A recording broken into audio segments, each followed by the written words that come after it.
네, 여러분들 안녕하세요. 시사타파의 심층분석 5,000명으로 시작하도록 하겠습니다. 오늘 대법 전원 합의체라는 갑자기 얘기가 뜬금없이 날라와갖고 많은 분들이 걱정을 하는 문자도 오고 여기저기서 그랬습니다. 먼저 제가 취재하고 그러면 이게 좋은 건가 나쁜 건가, 그럼 앞으로 어떻게 해야 되나, 어떤 영향이 있나, 이렇게 여러분들에게 상세하게 좀 분석을 좀 해드릴게요. 먼저 여러분들에게 말씀드리고 싶은 것은 일단 민주당의 입장은 일단은 왜 그러면 이 사건이 2심에서 무죄가 났는데 왜 대법까지 가게 됐냐? 검찰이 상고를 해서 그래요. 그쵸? 1차적인 책임은 검찰에 있습니다. 검찰이 지네가 말도 안 되는 걸 기소해놓고 1심에서는 지네가 원하는 유죄를 얻었지만 2심 재판에서 무죄가 나왔어요. 그럼 지네가 2심을 수긍을 하고 상고를 안 해야 되는데 검찰이 상고를 했기 때문에 대법원에 넘어간 거죠. 그렇죠? 그러니까 1차적인 책임은 검찰이야. 그러면 여러분들이 좀 쉽게 생각할게요. 1심, 2심, 우리나라는 3심제잖아요. 그럼 대법원은 뭐를 하는 거냐? 법률심이에요. 법률. 한마디로 절차상 하자가 있냐? 이 법률 적용이 잘못됐냐? 그런 거 법리 적용에 잘못이 있나 없나만 보는 게 사실 대법원이에요. 무슨 말씀인지 아시겠죠? 대법원에서는 법률 적용이 잘 됐냐 잘못됐냐 그거만 보는 겁니다. 그래서 대부분 서류 심사예요. 예외적으로 변론 기일도 잡혀요. 그러니까 제가 왜 이렇게 여러분들에게 상세하게 처음부터 말씀드리냐면 저도 공부를 한 거예요. 우리가 비판을 하더라도 알고 비판을 하자는 거예요. 순서대로 검찰이 2심의 무죄에 검찰이 억지 상고를 했기 때문에 대법원에 넘어간 것이고, 대법원에서는 법률심이기 때문에 법리의 적용이 잘 됐냐 안 됐냐 그거를 보는 거예요. 그래서 이제 현재 대법원에 가 있는 상태죠. 근데 민주당이 여기서 일단은 이렇게 맞서고 있어요. 이거는 대법의 심사 대상이 아니다. 왜 그러냐면 2심에서 즉 서울고법에서 이재명 당대표 무죄를 줄 때 어떤 법률적 하자가 있다 없다 그래서 무죄를 준 게 아니에요. 그쵸? 분명히 2심에서 검찰이 공소 제기한 것들이 법률적 하자가 있어서 무죄를 둔 게 아니라 남의 생각을 법으로 단정할 수 없다라고 하면서 2심에서 무죄를 줬거든요. 그렇잖아. 그렇기 때문에 여러분들이 보시면 이거는 법리가 잘못돼서 검찰이 산 거 아니라 이 새끼들은 억지 상고기 때문에 민주당 입장에서는 이거는 대법의 심사 대상이 아니다, 이렇게 지금 주장을 하고 있는 것이고, 그러면 이 느닷없이 오늘 대법 전원 합의체는 왜 열렸냐, 이게 중요한 것이죠. 먼저 여러분들에게 그러면 대법에서 전원 합의체가 유리하냐 불리하냐, 안 좋은 신호다. 먼저 안 좋은 신호인 것은 분명하다. 왜 그러냐, 여러분들 잘 생각해 보세요. 여러 가지 제가 긍정적인 면, 부정적인 면이 있어요. 근데 먼저 부정적인 면이 저는 더 의심스러워요. 이유는 조희대는 누가 봐도 윤석열이가 임명한 사람이고, 윤석열이가 임명한 조희대가 이재명 당대표의 재판을 무죄로 빨리 끝내기 위해서 이거를 할 리가 없다라는 거예요. 그쵸? 왜 그러냐? 여러분 생각해 보세요. 2심에서 무죄가 났어. 응? 2심에서 무죄가 났는데 굳이 2심에서 무죄가 나면 어때요? 여기저기서 빨리 선고해라 뭐 해라 이런 굳이 압박이 안 들어와요. 예를 들어서 만약에 이재명 당대표가 2심에서 유죄를 받았으면 조중동이나 국힘당이 대법 판결 빨리 해라 그러면서 난리를 칠 수가 있어요. 어차피 2심에 유죄가 확정됐으니까 대법에서 유죄를 확정지어버리면 이재명 당대표님이 정통성이 없어지잖아. 근데 2심에서 무죄가 났는데 굳이 여기저기서 뭐 압박이 국힘당도 그렇게 심하지가 않아요. 왜 그러냐면 빨리 하라 그랬다가 이재명 당대표님이 완전한 무죄가 나와버리면 오히려 지네가 할 말이 없잖아. 그러니까 대법원은 어떻게 보면 가만히 있어도 정치적인 압박이나 그런 것들에 대해서 시달릴 일이 없었어요. 응? 근데 잘 들어보세요. 그러면 이제 그러면 만약에 대법에 지금 현재 가 있는데 여러분들 보세요. 지금 박영재가 주심 재판이에요. 근데 이 박영재가 주심 재판한 게 어떤 영향이 있냐, 제가 그걸 취재를 해봤어요. 그랬더니 이 사건은 박영재는 아무 영향력이 없대요. 이유는 왜 그래요? 그랬더니 만약에 이게 원래대로는 여러분들 4명에서 모여서 심리를 하는 건데, 근데 이게 심리도 안 하고 바로 전원 합의체로 붙인 거는 조이대의 작품이라는 거예요. 무슨 말씀인지 아시겠죠? 원래는 4명에서 그냥 소부라고 해요. 여러분들 대법원은 14명의 재판관으로 돼 있어요. 대법원장 1명, 대법관 13명이에요. 아니 잘 들어봐. 앞서 나가지 말고. 대법원은 14명의 재판관으로 구성되어 있어요. 한 명은 대법원장이고 나머지 대법관이 13명입니다. 여기서 2명은 빠져요. 누구냐면 법원 행정처장 천대엽, 그 다음에 중앙선관위원장 누구죠? 이 2명은 빠진대요. 그러면 12명이 심리를 하는 거예요. 그렇죠? 근데 잘 보세요. 그러니까 이게 왜 제가 조이대가 안 좋은 징조라고 얘기하면, 검찰이 노태학 검찰이 항소를 했죠. 검찰이 정상적으로 항소를 하면 그냥 대법으로 올라갔죠. 그러면 4명이 배당받아갖고 4명이 심리를 하는 건데, 이 4명이 심리를 하다가 서로 의견이 맞지 않고 막 그럴 경우에는 전원 합의체라는 게 대법관들 전부 모여서 이 사건을 심리하자는 거예요. 이 전원 합의체라는 건 어떤 사안 때 하는 거냐면, 의견이 갈릴 때 또는 국가적 관심사가 높을 때, 이때 전원합의체.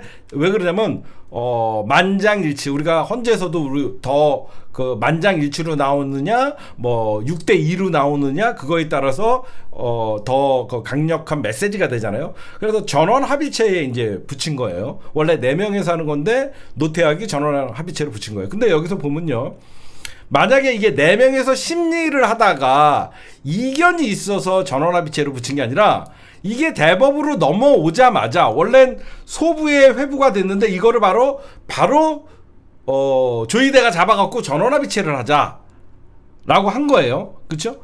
그러다 보니까 그러니까 박영재가 소부에서 심사를 하다가 의견이 갈리니까 전원합의체로 붙였으면 뭔가 정치적으로 이게 연관이 될 수 있는데, 그냥 그러면 박영재가 어떤 자기의 생각이 포함돼 갖고 넘길 수 있는 건데, 소부에 올라가자마자 심리도 안 하고 바로 전원 합의체로 붙였다는 거는 조이대 대법원장의 의중이다, 그렇게 봐야 돼요. 그러면 여러분들 보십시오. 먼저 2가지 경우가 있어요. 대법원의 전원 합의체로 가면 최상 베스트는 뭐죠? 그냥 무죄 확정. 그쵸? 베스트는 무죄 확정. 그러면 가장 최악은 뭐예요? 유죄 취지의 파기환송. 그러니까 2심의 재판이 문제가 있다. 2심의 무죄는 문제가 있기 때문에 전원 합의체에서 유죄 취지의 파기환송으로 가면 어떻게 돼? 2심 고법에서 다시 다뤄라가 되는 거야. 이제 이해가 가세요? 응? 그럼 어떻게 되냐? 여러분들이 걱정하는 이재명 당대표가 대선에 못 나오거나 이런 거는 전혀 관계가 없어요. 왜 그러냐면 대법원은 형을 확정하는 게 아니에요. 만약에 2심에서 무죄인데 대법원에서 이거는 유죄야, 이렇게는 못해요. 무슨 말인지 아시겠어요? 대법원은 2심에서 무죄지만 우리가 볼 때는 이건 유죄야 그래갖고 공직선거법 박탈, 이게 안 돼요. 유죄 취지 법률심이기 때문에 이거는 유죄의 가능성도 있기 때문에 이 고법에서 다시 들여다봐라 라고 하면서 돌려보내는 게 최악의 상황이에요. 최악의 상황. 그러니까 대선이랑은 아무 상관이 없어. 근데 그러니까 대선 출마하고 대선을 나서 대통령 되는 건 문제가 없어요. 요까지만 여러분들 보시면 돼요. 그러면 왜 조이대가 지금, 그러니까 여기서부터 이제 시사타파의 분석력이죠. 왜 조이대는 지금 이 순간에 굳이 2심에서 무죄란 사건을 왜 대법원에 모든 대법관이 모여서 이걸 하자고 할까? 안 좋은 점, 그 다음에 긍정적인 점, 부정적인 점을 얘기하면, 먼저 긍정적인 면은 나중에 얘기해. 부정적인 면은 헌재가 이번 윤석열 탄핵 심판을 심판하면서 대한민국의 모든 언론의 스포트라이트를 받았잖아. 그래서 헌재는 결국 헌재의 권위를 세웠잖아. 일단 윤석열과 보수 세력에게 헌재 탄핵, 윤석열 탄핵 선고는 보수의 겸열이 되는 거잖아. 그렇죠? 그러면 이제 헌재는 어떻게 보면 자기네 임무를 다 수행을 했어. 그럼 나머지 가장 중심을 잡고 어떻게 보면 스포트라이트를 받아야 되는 건 이제는 대법원인 거야. 대법원이 키를 주겠다는 거야. 그 키는 뭐냐? 지금 한덕수가 한덕수가 2명의 재판관을 임명을 하려고 하는데 그것도 다음 대통령에게 넘겨라라고 하면서 사실상 헌재에서 기각을 해줬잖아요. 그러면 이 보수 기득권 세력들이 마지막으로 믿을 수 있는 이재명을 저지할 수 있는 길은 대법원밖에 안 남은 거야. 그럼 대법원이 할 수 있는 건 뭐야? 응? 잘 생각해봐요. 제가 아까 이 얘기했잖아요. 2심에서 무죄 난 사건을 굳이 헌재가, 이거는 여러분들 시간을 빨리 하려는 거예요. 왜 그러냐면 오늘부터 벌써 심리를 했다는 거. 오늘부터 벌써 심리를 했다는 거. 그 다음에 이거는 재판의 속도를 낸다는 거거든요. 여러분들이 생각하면 두 가지의 시선이 있어요. 어떤 두 가지의 시선이 있냐면, 첫째, 4명에서 10년, 이게 633이에요. 그러니까 공직선거법은 1심 6개월, 2심 3개월, 3심 3개월 안에 재판을 결론을 내야 된다. 뭐 예외적으로 오바가 되는 경우도 있고 빨리 나오는 경우도 있는데 그게 원칙이에요. 근데 조희대 대법관이 여태까지 계속 공직선거법은 1심 6개월, 2심 3개월, 대법원 선고 3개월을 꼭 지켜라라고 계속 주장을 했어요. 그러면 조희대가, 누가 봐도 조희대의 성향이나 우리가 아는 조희대가 이재명 당대표의 무죄 확정을 위해서 이거를 서두른다고 생각하면 이거는 순진한 생각이에요. 그럼 뭐냐? 대법원이 키를 주려고 한다. 그 키는 무엇이냐? 바로 그러니까 사람들은, 잘못 알고 있는 사람들이 이래요. 4명에서 심리를 해도 정상적으로 하면 3개월의 만기가 언제냐면 6월 26일이에요. 무슨 말씀인지 아시겠어요? 6월 26일 3개월째 되는 게 6월 26일이에요. 근데 대선은 언제예요? 6월 3일이죠. 그러면 얘네가 6월 3달 꽉 채해서 하면 이미 대선은 물 건너가잖아. 그러니까 얘네들은 이 사건을 여러분들 보면 어때요? 단순한 사건이에요. 얘네들이 맘만 먹으면요, 한 달 안에 결론을 낼 수가 있어요. 공직선거법 위반 뭐예요? 김문기 씨를 안다 모른다. 그쵸? 그 다음에 그 당시에 행자부에게 압력을 받았냐 안 받았냐, 이 두 가지 쟁점이에요. 그치? 이 두 가지 쟁점이야. 어떻게 보면 복잡한 사건이 아니야. 이거는 그냥 이재명 당대표가 김문기 씨를 아냐 모르냐, 그 다음에 행자부에서 압박을 받아, 되게 단순한 사건이야. 국토부에서 단순한 사건이야. 근데 이 사건을 이제 전원 합의체에서 속도를 낸다는 것은 전체가 이거를 심리를 해서 빨리, 우리가, 그러니까 사람들이 생각할 때 4명에서 해도 이게 3개월이 촉박할 수가 있는데 12명에서 심리를 하면 오히려 시간이 지체될 수 있어서 3개월 안에 못한다라는 생각을 갖고도 있어. 근데 3개월 안에 굳이 못할 거를 얘네가 이런 짓을 할 리가 없어요. 제가 보면 어떻게든지 6월 3일 이전, 즉 5월 달에 대법원에서 결과를 내려고 한다라고 생각을 하는 거예요. 여러분들 상식적으로 생각해도 어차피 대선 다음에 6월 26일이 기한이면 얘네가 굳이 이거를 대법원 전원 합의체로 끌고 갈 일이 없는데, 이거는 속도를 내기 위해서 조희대가 바로 소부에서 전원 합의체로 붙인 것이다. 이렇게 분석하는 게 가장 합리적이고 가장 타당하다고 생각하고, 그러면 왜 그러냐? 만약에 여러분들 생각해봐요. 조희대나 수구 보수 기득권 세력들이 이재명을 막을 방법이 없어. 헌재도 자기네들이 원하는 대로 안 됐어. 그러면 어떻게 돼? 대법원에서 유죄 취지의 파기환송이 되면 대선으로 이재명 당대표가 대통령이 되지만 그 다음에 어떻게 돼? 수구 세력들과 조중동이 계속 판결해라 왜 안 하냐 난리를 칠 수가 있지. 헌재의 어떤 1차 저지선이 뚫리니까 이제 대법원 조의대를 이용해서, 그쵸? 유죄 취지의 파기환송으로 보냈어. 근데 대선이 끝나고 이재명 당대표가 대통령이 됐어. 그러면 형사 사건에 있어서 계속 다시 고법으로 돌아갔잖아. 고법의 판사들은 이 사건을 사실상 할 수가 없잖아. 현직 대통령은 형사 사건에 불소추 특권이 있는데 사실상 2심 고법에서 누가 그 대통령 된 사람의 공직선거법을 다루려고 하겠어. 그때 어떻게 돼? 국힘당이나 조중동이랑 일제일 이재명 때리기로 이용할 수 있는 카드가 되죠. 그쵸? 이게 헌재에서 써먹으려고 해서 한덕수가 헌재 재판관을 2명을 심어 놓으려고 했던 건데 그게 무마가 됐잖아. 그쵸? 근데 왜 이것들이 결정문 보고만 파기환송을 못한다고 생각하지 않냐면, 내가 얘네들은 별일을 다 해요. 왜 그러냐면 이게 발빠르게 진행됐다는 거야. 2심이 끝나자마자 조의대나 대법원장이 결정문을 보고 흠결을 찾아낼 가능성이 분명히 있어요. 다툼의 여지가 있다. 얘네들이 잘 쓰는 말. 그쵸? 다툼의 여지가 있다라는 걸로 파기환송을 하게 되면 이재명 당대표는 이 사건이 대통령이 돼도 저쪽에서 공격의 거리가 남아있는 거지.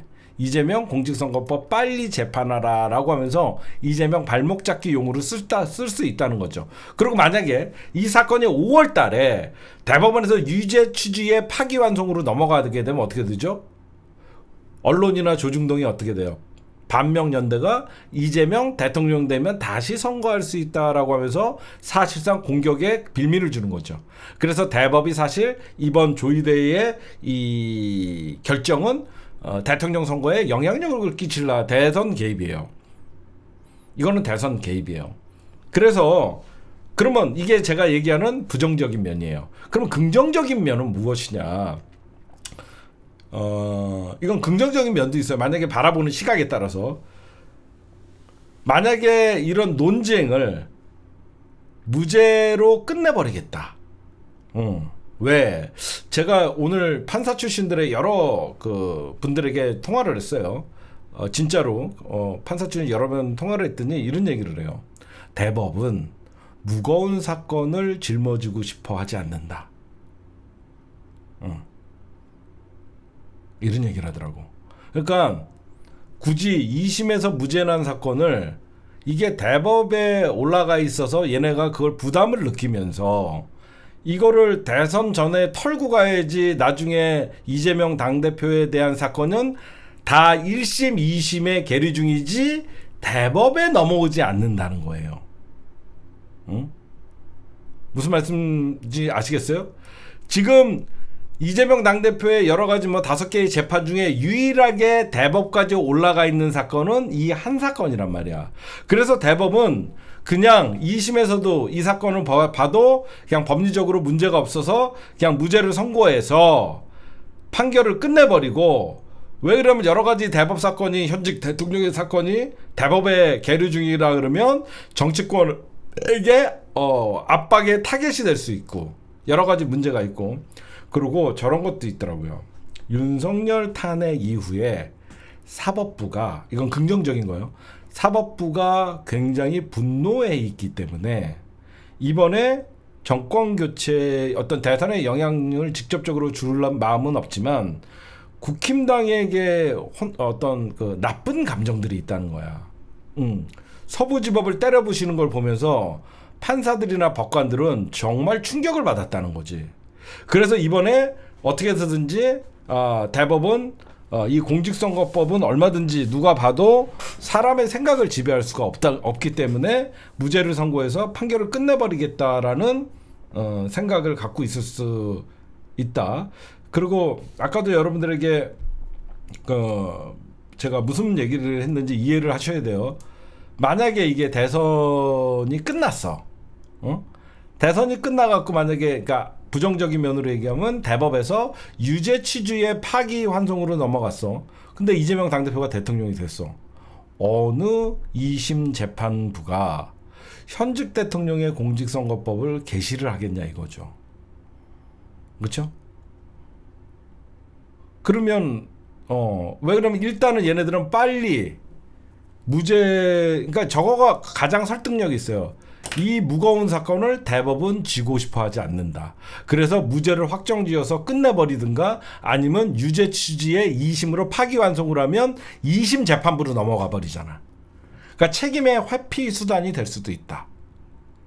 저는 부정적으로 봐요. 이해가 가시죠? 굳이 무거운 사건을 대법이 들고 있는 것보다는 얘네가 무죄 취지든 유죄 취지의 파기환송을 하든 고법으로 넘기려고 하는 그런 흔적이 보인다. 그러면 민주당은 무엇을 할 수가 있냐? 첫째, 내일 모레 법사위에서 내일이나 모레 법사위에서 긴급 현안 질의를 할 수 있습니다. 긴급 현안 질의를 할 수 있어요. 그건 뭐냐? 천대엽 대법원 행정처장을 불러다가 왜 대법원에서 이런, 여러분들 법원 행정처장도 대법관입니다. 알겠죠? 이 사람은 직접 심리를 안 하지만 천대엽 행정처장도 대법관이에요. 그래서 이 사람에게 왜 이런 일을 했냐라고 하면 현재 대법이 이번에 대선을 개입하기 위해서 속도를 내는구나 또는 다른 수가 있구나, 이거를 좀 우리가 확실히 알 수가 있죠. 지금 좀 정치권에서는 말을 조심합니다. 정치권에서는 나나 우리 같은 기자들이나 유튜버들은 오늘 조희대가 이거는 부정적인 거예요. 부정적인 거예요. 이거를 좋은 의미로 빨리 하려고 한다는 거는 절대 저는 그렇게 믿지 않기 때문에 저는 조희대의 어떤 지금 작품이다라고 하면서 지금 방송을 하지만, 일단은 법사위에서 천대엽이나 법원 행정처장이나 이런 사람들을 불러갖고 관계자들을 왜 이거를 전원 회부채로 붙였고 왜 첫날 예외적이래요. 전원회비체에 그 심리를 붙인 다음에 바로 그날부터 심리가 들어갔다는 것은 이거는 누가 봐도 빨리 결론을 내려 그런 거 아니냐라고 하면서 법사위에서 물어볼 수 있는 거예요. 그래서 현재 여러분들에게 제가 볼 때는 핵심만 말씀드리면 여러분들이 가장 궁금해하시는, 대통령 되는 데는 문제는 없다. 여러분들이 대법에서 유죄 나갔고 그 잘못 아시는 대법은 법률심이다. 여기서 얼마든지, 그리고 민주당이 할 수 있는 일이 뭐냐면요, 대법원에 가는 여러분들 재판은요, 3심은요 서류 재판이에요. 이해가 가시죠? 원래 서류 재판인데 중요한 사건은요 변론 요청을 하게 되면요 이재명 당대표의 변론인단이 들어가서 변론도 할 수 있대요. 원래는 서류 재판인데 이런 중요한 사건은 공개 변론을 열어라라고 신청하면 대법이 받을 수밖에 없대요. 그러니까 여러분들이 그걸 보시면 그 공개 변론을 열어라라고 하면 민주당이 얼마든지 그쪽에서 할 수 있는 거니까 보시면 되고, 핵심은 대법원에서는 서류 재판이고 법률 심사이기 때문에 뭐 유죄가 나든지 여러분들이 걱정하는 것 같이 뭐 공직선거법에 위반이 돼 갖고 대선에 출마를 못 한다는 그런 일은 전혀 없고요.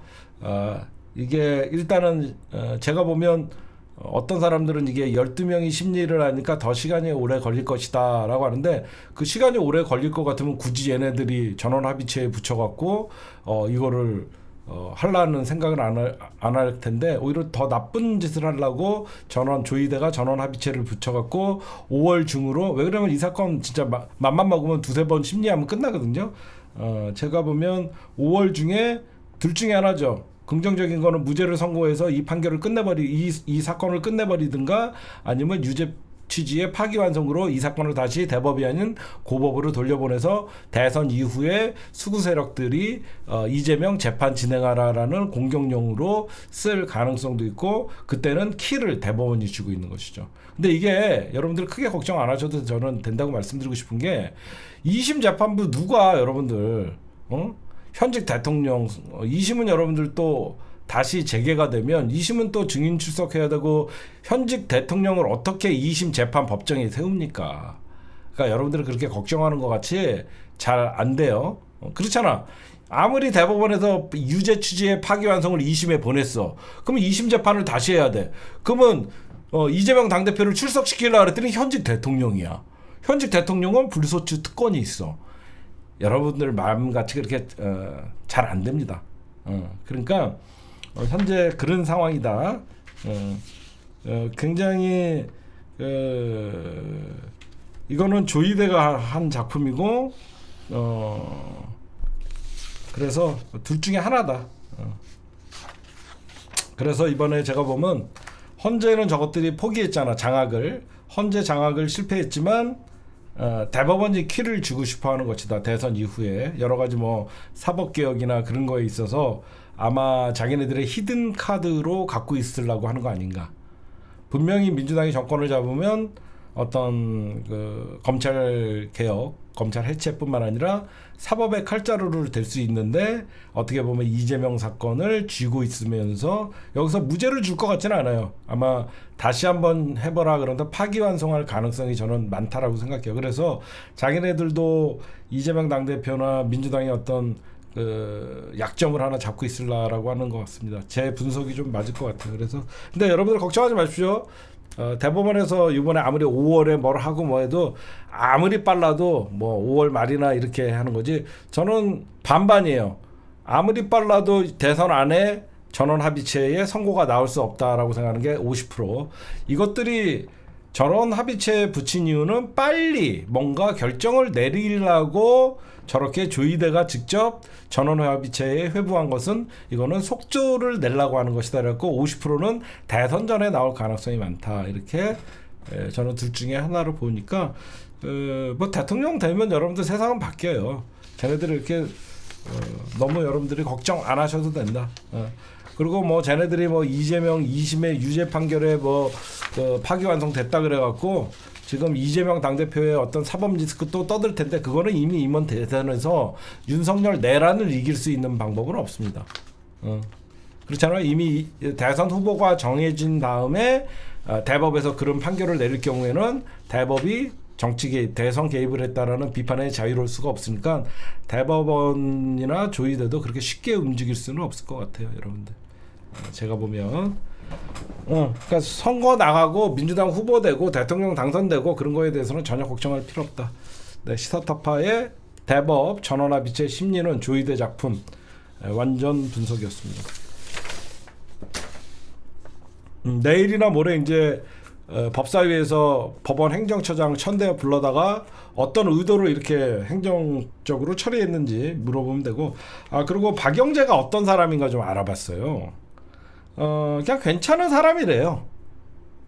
민주당 쪽 사람들이랑도 친하고 뭐 최근에 임명된 대법관이긴 하지만 괜찮은 사람이라는 얘기들이 있어요. 대법원장 추천에. 그래서 제가 이 사람은 어떤 사람이에요? 그랬더니 골고루 친한 사람이고 저도 뭐 알아봤죠. 박영재는 누구고 근데 박영재가 이번에 주심 재판이라는 건 아무 의미가 없대요. 아무 의미가 없대요. 소부에서 그러니까 박영재 중심으로 4명에서 회의를 하다가 이견이 있어서 전원 합의체로 가면 박영재의 의중이 많이 담긴 건데 이거는 2심에서 올라오자마자 바로 조이대가 끼어서 전원 합의체로 붙였기 때문에 그런 일은 없다라고 하고 그 다음에 또 좀 긍정적인 건 또 뭐가 있냐면요. 저런 게 있대요. 지금 윤석열이가 지복을 지가 발로 걷어찼다는 거예요. 그건 무슨 말이냐. 윤석열이가 5년을 집권 하면 대법원장의 임기들 14명 중에 대부분을 윤석열이가 다 바꿀 수 있었대요. 근데 윤석열이가 조기 퇴진을 하면서 문재인 정부에서 임명했던 대법관들이 지금 과반 이상이 넘는데요. 그래서 무슨 말씀인지 아시겠죠? 헌재도 그랬잖아. 윤석열이가 만약에 자기가 탄핵당하지 않았으면 이번에 2명도 대통령 지가 임명을 할 수 있었잖아. 그래서 지금 문재인 정부에서 임명했던 대법관들이 그러니까 서서히 윤석열이가 올해부터 이제 대법관들 임기가 돌아오는 사람들을 이렇게 바꾸는 순서였는데 윤석열이가 날아가는 바람에 많이 그런 거는 좀 없다라고 하고 저런 게 있대요. 조이대가 대법원장이지만 조이대가 대법원장이지만 여러분들 만약에 열 12명에서 하잖아요. 근데 만약에 이게 맨 마지막에 다수가 만약에 무죄가 다수예요. 만약에 12명에서 8쪽이 무죄고 4가 유죄 취지로 돼 있잖아요. 8대 4가 만약에 이렇게 딱 맞서고 있잖아요. 아니면 전원 만약에 11대 1이라든지 이런 식으로 무죄랑 유죄가 있을 때 대법원장은요 무조건 다수의 의견에 표를 던진대요. 다수의 의견에. 왜 그러냐면 자기가 대법원장인데 대법원장의 의견과 다수의 의견이 엇갈리면 그거 개판이잖아. 끝까지 대법원장은 자기의 의견을 맨 마지막까지 보이지 않고 있다가 다수의 의견에 그쪽에다가 힘을 실어준다는 거야. 무슨 말씀인지 아시겠죠? 그래야만 대법원과 대법원의 원장의 권위가 살아나니까. 그렇게 된다. 여러분들에게 말씀을 드립니다. 그래서 이거는 전혀 대선과는 사실 뭐 저쪽에서 뭐 공격 프레임 정도 뭐 이재명 당대표님이 대선에 못 나오거나 그런 건 전혀 없다. 먼저 그렇게 말씀드립니다. 오늘은 이 정도까지만 정리를 하고 나중에 천대엽 행정처장 나오고 그런 얘기들을 좀 하면 될 것 같아요. 여러분들 알겠죠? 그 다음에 핵심은 법률심이고 서류심사인데 민주당이 얼마든지 공개 변론을 요청할 수도 있고 그리고 민주당이 이번에 상고 기각해야 된다라는 의견서를 보냈는데 그러니까 검찰이 상고할 때는 검찰의 상고 의견서를 보내고요. 왜 상고 이유서라 그러죠. 2심에서 무죄 받았는데 대법원까지 검찰이 끌고 간 거잖아요. 그럼 왜 상고를 했냐? 그거를 검찰의 상고 이유서라 그러고 민주당에서는 상고 기각을 해야 되는 이유 민주당도 답변서를 보냈는데 검찰의 상고 이유서에 대한 민주당의 입장을 보냈는데 민주당은 대법원은 법리를 심사하기 때문에 2심에서 법리적으로 어긋난 게 없기 때문에 이거는 대법원의 심사 대상이 아니다라고 현재 맞서고 있습니다. 이게 좀 이상한 거는 저는 이거는 굉장히 안 좋은 징조는 맞다. 왜 그러냐면 전원 합의체 회부 당일에 합의 기일을 열었다라는 것들은 그렇게 좋은 징조는 아니다. 근데 대통령 되시는 거는 아무 문제 없다. 그게 핵심이에요. 여러분들이 뭐 이러다가 뭐 공직선거법 박탈돼 갖고 대선 못 나오는 거 아니에요? 전혀 그런 거 없다. 오늘의 심층 분석이었습니다. 네, 여러분들 국힘당 나경원 드럼통 열사 날아가셨습니다. 그래서 지금 탄핵 찬성파 2명, 탄핵 반대파 2명 지금 그래서 이제 대진표가 확정됐습니다. 쌍판떼기가 그렇게 뭐 보고 싶지는 않지만 현재 구도가 이렇게 됐습니다. 탄핵 반대, 탄핵 찬성, 탄핵 찬성, 탄핵 반대 이렇게 4명이 이제 국힘당 경선을 붙게 됐습니다. 어떻게 되는 거냐면요. 경선 일정은요. 오늘 여러분들 이제 100% 일반 국민 여론조사로 했는데 날라갔죠.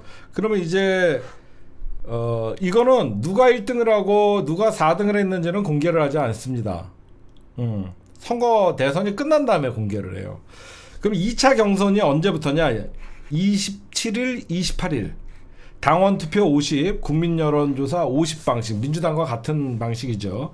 그래서 27일, 28일 날 이틀간 당원 투표 50, 국민 여론조사 50으로 해갖고 1등이 50%를 못 넘으면 2명이 결승을 붙는 것이고 만약에 홍준표가 됐든 한동훈이가 됐든 이 4명 중에서 50%가 넘는 사람이 나오면 그 사람이 대선 후보가 되는 거예요. 무슨 말씀인지 아시겠죠? 그래서 여러분들이 지금 보시면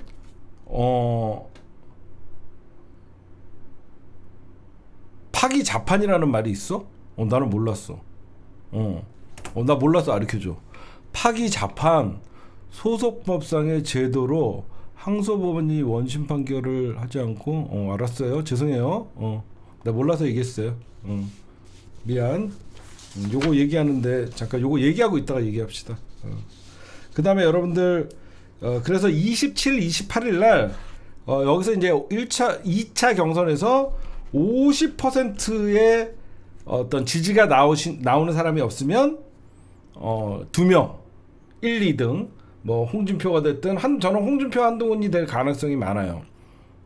홍준표 한동훈이 될 가능성이 저는 가장 많아 보이는데 또 변수가 어떻게 있을지 모르겠죠. 그래서 현재 이런 순서대로 가는데 그럼 여기서 이제 저는 국힘당의 이제 민낯을 볼 겁니다. 어떤 국힘당의 민낯을 볼 수 있냐면 사실 8명이서 할 때는 4명 안에 드는 거기 때문에 그렇게 불꽃 튀는 선거가 어떤 경선이 아니었는데 이때는 이제 탄핵 찬성파 2명, 탄핵 반대파가 2명 되기 때문에 부득이하게 탄핵을 찬성했냐 반대를 했냐 갖고 다시 윤석열이 소환돼 갖고 싸울 수밖에 없어요. 그렇죠? 여러분들이 보셔도 이제 2대2가 돼버렸잖아. 2대2가 돼갖고 당연히 저는 오히려 한동훈 안철수가 탄핵을 반대했던 홍준표 김문수를 몰아붙일 가능성이 많아요. 왜 그런 면을 보냐면 지금 과거 국힘당 안에 선거에서는 나경원이가 떨어지고 안철수가 올라온 걸 보면 침묵하는 대다수, 구구가 난리는 쳤지만 그렇게 표에 힘이 없다. 만약에 구구가 저렇게 난리를 쳤는데도 만약에 안철수가 떨어졌다 그러면 구구들이 어떤 표 결집력이 세다라고 볼 수 있는데 저렇게 나경원이가 구구들을 옹호하고 자극하는데 떨어졌다라는 것은 구구는 속빈 강정이다 이렇게 보여요. 왜 그러냐면 이번에 우리 재보궐선거 있었잖아. 재보궐선거에서 전한길이나 국힘당 후보들이 내려가서 난리를 쳤는데 대패했잖아요. 그렇죠? 전한길이나 이런 부산시 교육감 선거에 난리를 쳤는데도 대패를 했잖아. 그런 걸 보면 광장에서 모여있는 그 일부가 전체가 정광훈이나 이런 사람들이 겉에서 언론에서 비대하게 어떤 취재를 해주고 보도를 해주지만 이 사람들의 전체적인 파이는 그렇게 크지가 않다라는 게 저는 보여지는 것이고, 저는 이제 김문수 대 홍준표, 이제 안철수 대 한동훈, 누가 봐도 이 선거가 원사이드하게 50% 이상을 저는 한동훈이가 얻을 것이냐. 사람들은 김문수가 센 줄 아는데 저는 김문수가 세다고 보지 않아요. 김문수는 가장 먼저 한덕수나 이런 사람들과 연대를 해야 된다라고 이제 얘기를 하고, 홍준표도 누구든지 오면 반 이재명 연대 한다 그러면 응할 수 있다 이렇게 좀 바뀌었어요. 근데 안철수나 한동훈 이런 사람들의 이제 본격적인 사자 토론이나 여러분들 2차 경선은 언제 하냐면 27일, 28일 그 토론회를 통해서 사실상 이제 결정이 나는데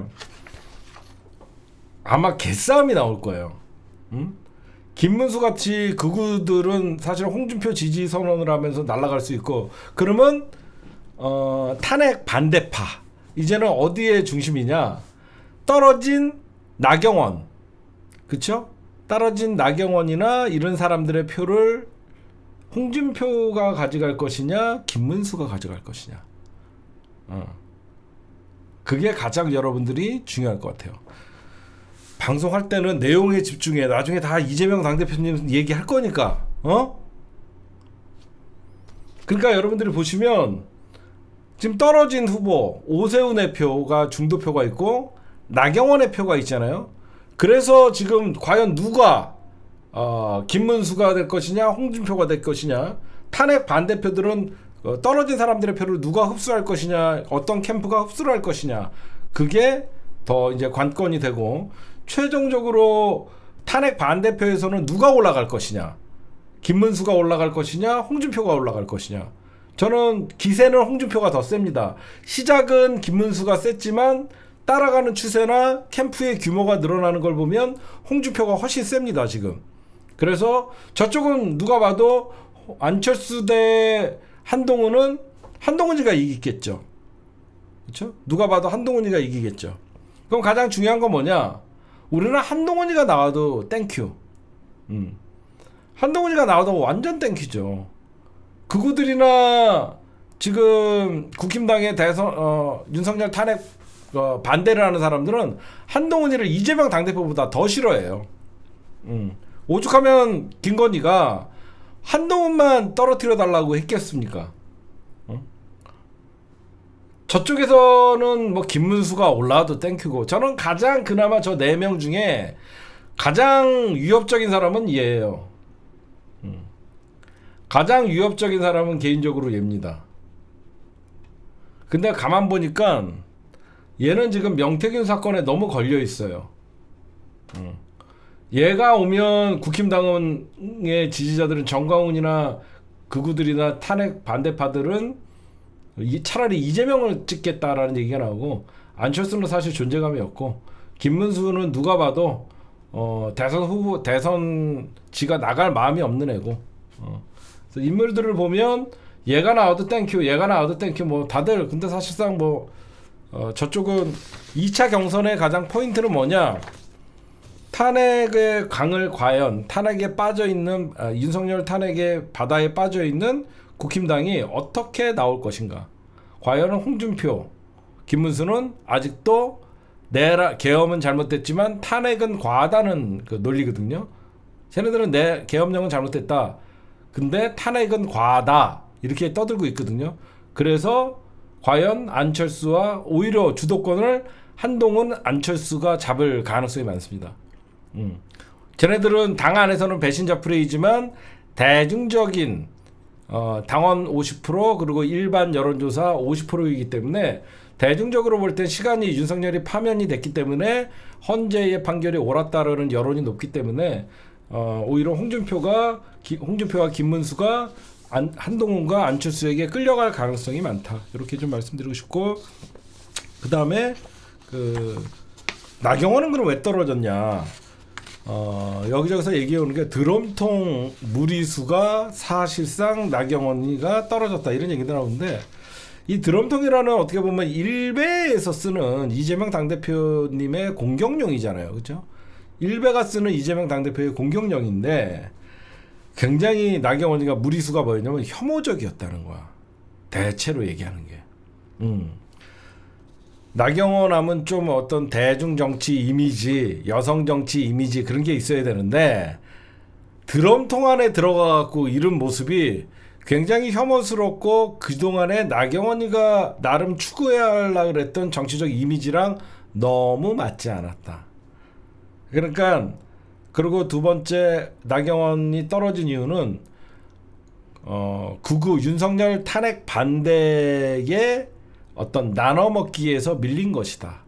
그러니까 나눠먹을 표가 없었다. 이미 극우들이나 윤석열 지지자들은 김문수 또는 홍준표에게 몰표가 가 있는 상태에서 나경원까지 갈 수 있는 표는 그렇게 많지 않았다.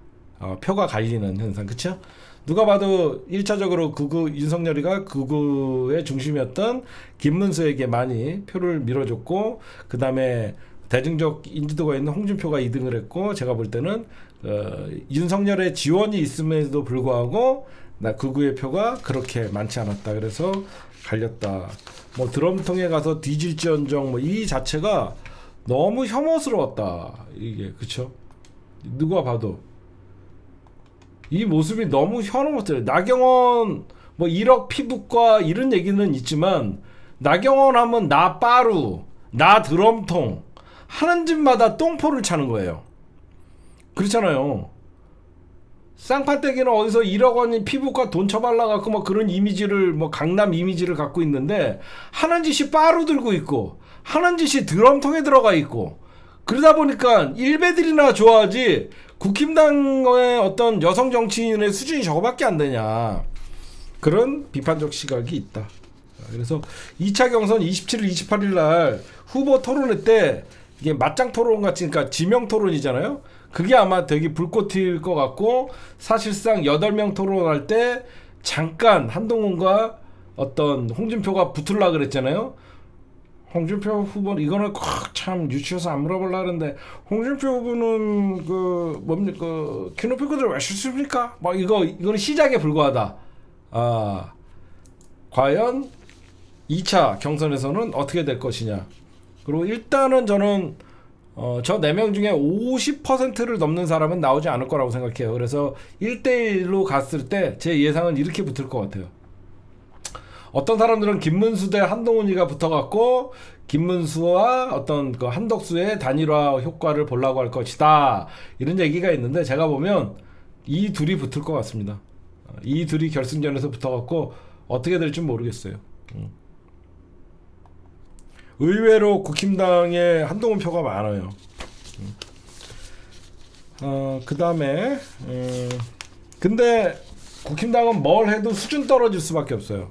그러니까 국힘당 이번에 대선 경선에서 쟤네들이 진짜 국민들에게 관심을 가지려고 그러면, 쟤네들은 사실 폭망이잖아. 사람들이 관심이 있어서 보는 게 아니라 너무 민망해서 또는 너무 어이없어서 국힘당 경선을 보는 그런 관전 포인트가 있고, 그냥 재밌어서. 그쵸? 쟤네들이 지금 뭐 미래 비전을 얘기합니까? 뭘 얘기합니까? 오로지 이재명, 윤석열, 이 2명 빼면 쟤네들 토론 주제가 있어요? 없잖아요. 이재명, 윤석열 빼면 토론 주제 자체가 없잖아요. 이재명 뭐 반 이재명 연대, 이재명은 막아야 된다. 그냥 국힘당 경선은 이재명 막아야 된다, 윤석열 탄핵 잘했냐 못해, 이 주제지. 권력을 잡으면 어떻게 할 것이냐, 민주당이 어떤 국힘당이 어떤 그 다시 정권 재창출을, 아무것도 안 보이는 거죠. 그러니까 이런 것들을 보면 무슨 주제로 하는지도 모르겠고, 정책과 비전 경쟁보다는 그냥 인신공격과 탄핵 잘 됐냐 받느냐, 이런 토론이 오래 가면 갈수록 어떻게 해요, 우리가 볼 때는 윤석열만 보이는 거예요. 얘네들이, 여러분들 국힘당 경선 보면서 주제가 크게 보면 이재명, 윤석열이죠. 그러면 선거 구도가 어떻게 돼요? 윤석열 대 이재명 선거가 되는 겁니다. 제가 여러분들 왜 걱정 안 해도 되는지 아시겠죠? 저쪽은 계속 이재명 잡아야 된다 계속 떠들어. 그래갖고 윤석열 탄핵이 맞았냐 못했냐 얘기해. 그럼 어떻게 돼요? 사람들 머릿속에는 윤석열 대 이재명 당대표의 리턴 매치의 구도가 되는 거예요. 정작 지네들 후보는 아무도 안 보여. 윤석열 대 이재명만 보이는 거예요. 그래서 이 선거는 아무 의미가 없다. 그리고 오늘 제가 말씀드렸던 윤석열 덫에 걸린 국힘당과 뭐 보수라고 얘기하긴 그렇지만, 저 극우들은요 스스로 자초한 일이에요. 지금 밖에서 무슨 한덕수니 뭐 이런 얘기를 나오는 것도 그냥 우리가 이렇게 까놓고 얘기하면 자체적으로 후보 경쟁이 없으니까 자꾸 외부에서 찾는 거 아니에요? 참 맞잖아요. 까놓고 얘기하면. 박근혜 탄핵 이후에도 제대로 된 후보 못 내니까 윤석열 외부 영입해갖고 이 나라가 이 꼴이 됐잖아요. 자기네들이 자체적으로 경쟁력이 없으니까, 이재명 당대표 이게 안 되니까 어떻게든지 외부에서 숟가락이라도 하나 올려갖고 힘보태자, 이런 거잖아요. 스스로들이 우리는 수권 능력이 없는 집단이다, 이렇게 얘기하는 겁니다. 그리고 권선동이나 권선동이 오늘 이런 얘기를 했어요. 윤석열 탈당 제명 없다. 왜 이렇게 얘기하냐면, 권선동이는 이렇게 얘기할 수밖에 없습니다. 만약에 권선동이나 권영세가 윤석열 탈당을 요구하거나 그렇게 되면 스스로들이 패족을 자인하는 거예요. 윤석열의 핵심 정권의 지지그룹이었던 친윤이 스스로가 패족을 자인하는 겁니다. 자기네들이 만들어 놓은 자기네 대통령을 제명하라고 하는 순간 국힘당에서 패족이 되기 때문에 대선 이후에 전당대회 또는 지방선거에서 사실상 친윤은 사라지기 때문에, 권력에서. 그래서 얘네들은 욕을 먹거나 어떤 대선이 어떻게 되거나 자기네들이 친윤 국힘의 당권을 쥐기 위해서 윤석열을 끝까지 감싸고 도는데, 이러면 이럴수록 우린 땡큐죠. 왜 그러냐면, 국힘당이 오늘 권선동이가 이런 얘기를 해요. 이재명이 국정 파괴로 코리아 디스카운트를 만들었다. 이재명 당대표가 국정을 파괴했대. 그래서 코리아 디스카운트를 만들었대. 뭐 국무위원들을 탄핵하고 막 그랬다는 거야. 그럼 민주당은 너무 쉬워 대답하는 거야. 그럼 윤석열은 이재명 당대표 공격할 때마다 그럼 내라는 비상계엄은 할 말이 없어요. 저쪽은. 쟤네들은 무슨 얘기하면 그럼 윤석열은 불법 계엄은 이러면 쟤네들은 할 말이 없는 거예요. 그래서 우리가 쉽게 얘기하면 반사 뭐 이렇게 하잖아.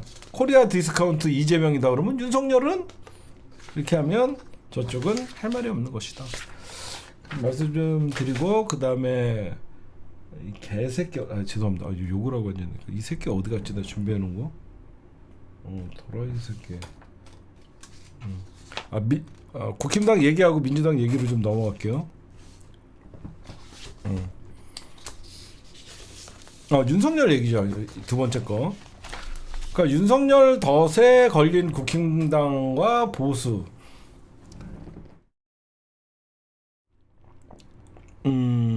국힘당 시각으로 보면 말은 안 하지만 여기서 여기저기서 이런 얘기가 나와요. 요즘은 정치는 정치인이 해야 된다. 국힘당 안에서 자성의 목소리로 정치는 정치인이 해야 된다라는 얘기들이 여기저기서 요즘 많이 들려요.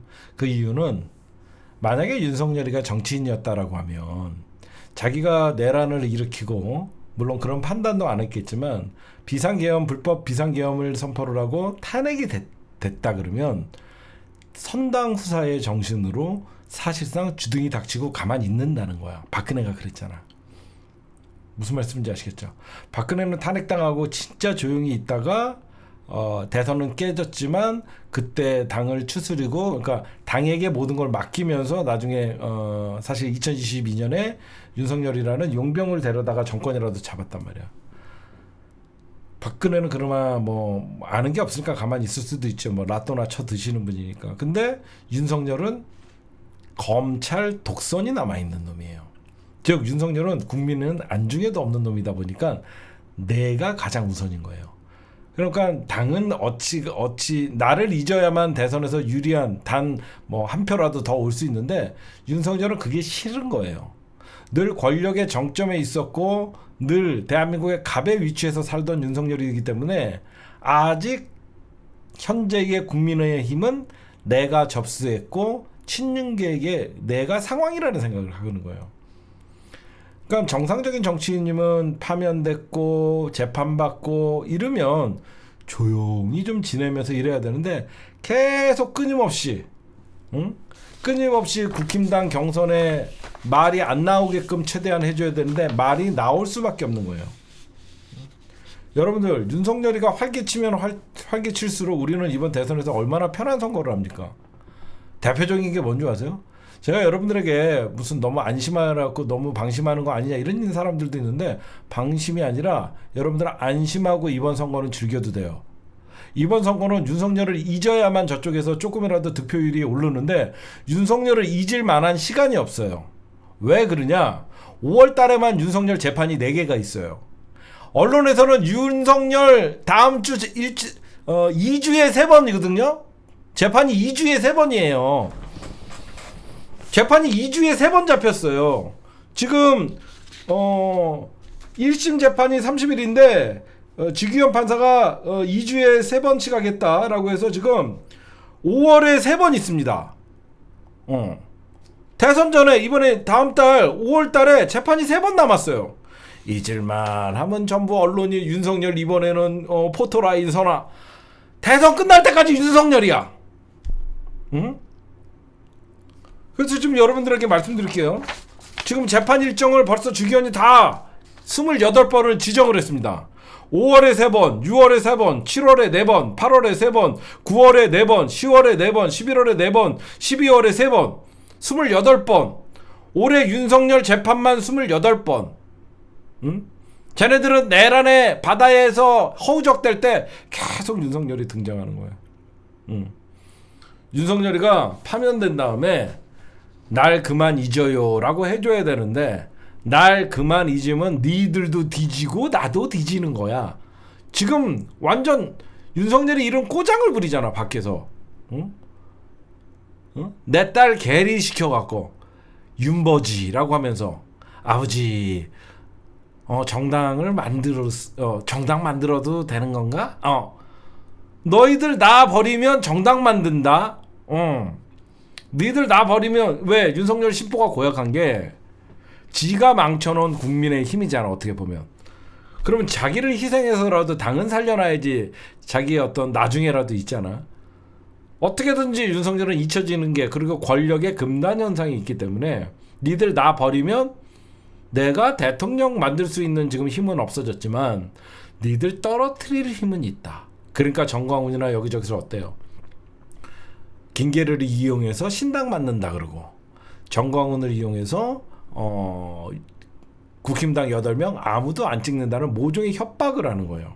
이거 왜 그러냐면 진작에 정광훈이나 극우 세력들과 선을 긋고 사실상 중도 보수 확장력 있는 정책을 펼치고 그래야 되는데 2년 11개월 동안 부정선거론과 이런 망상에 빠진 다음에 오로지 김건희 대통령 모시다가 이 지경이 되다 보니까 국힘당은 이제 와서 안철수가 됐든 한동훈이가 됐든 김문수가 됐든 홍준표가 됐든 윤석열을 버리면서 이 선거를 치를 수 없는 분위기가 된 거예요. 윤석열은 이번에 대선에 이기던 지던 아무런 관심이 없습니다. 국힘당의 친윤계가 계속 당권을 잡아야만 자기가 형사재판을 받을 때 모종의 자기의 스피커 역할을 당에서 지원을 할 수 있기 때문에.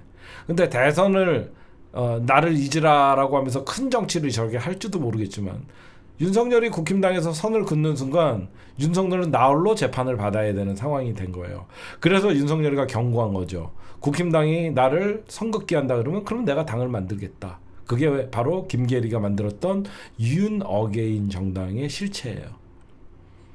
그렇죠, 여러분들? 윤 어게인 정당의 실체가 국힘당이 나를 버리면 그럼 나는 당을 만들겠다. 그러면 알아서 가자.